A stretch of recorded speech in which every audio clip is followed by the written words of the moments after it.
Hello everyone, আজকে আমি আর নোহনা আর অনুষ্কা আমরা তিনজন মিলে বেরিয়েছি একটু বিকালে ঘোরাফেরা করতে। তো আমরা এই যে হাঁটছি রাস্তা দিয়ে। নোহনা, তুমি কিছু বলো। অনেক বিরক্তি লাগছে। নোহনার অনেক বিরক্তি লাগতেছে, আমার খুব ভালো লাগতেছে। তো এখন আমরা যাব, কিছু খাবো, তারপর আবার বাসায় চলে যাবো। এই যে এখানে কিন্তু আমরা প্রায় খেতে আসি। তোমরা যারা কোটচাঁদপুরে থাকো তারা কিন্তু এই জায়গাটা খুব ভালোভাবেই চিনবে। সমতা হোটেলের সামনে যেই ছোট ছোট দোকানগুলো বসে সেখানকার মধ্যে থেকেই একটা।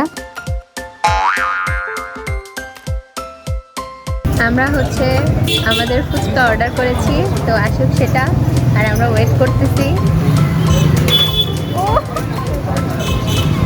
গাইজ, আমাদের ফুচকা চলে এসছে।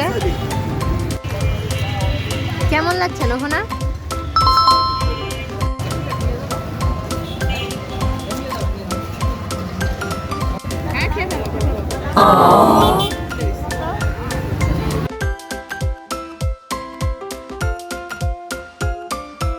এইখানে আবার নোহনা কি পেস্তা বাদাম না ছোলা কি যেন একটা কিনেছিল, ও আবার আমাকে এটা টেস্ট করতে বললো, আর এটা চাবালে কেমন যেন মরমর করতেছিল।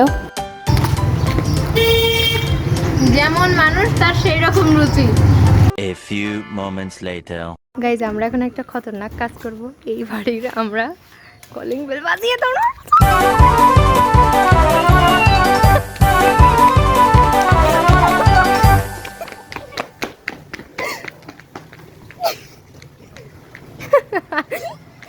নোহনারে এখন আর খুঁজেই পাওয়া যাবে না।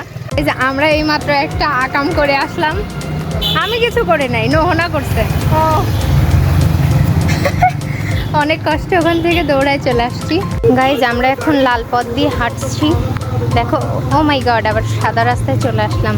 যা, এই যে আমরা বাড়ির দিকে চলে আসছি প্রায়।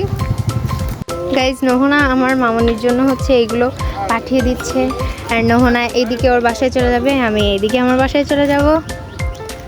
তো তুমি আজকে কিছু বলে যাও।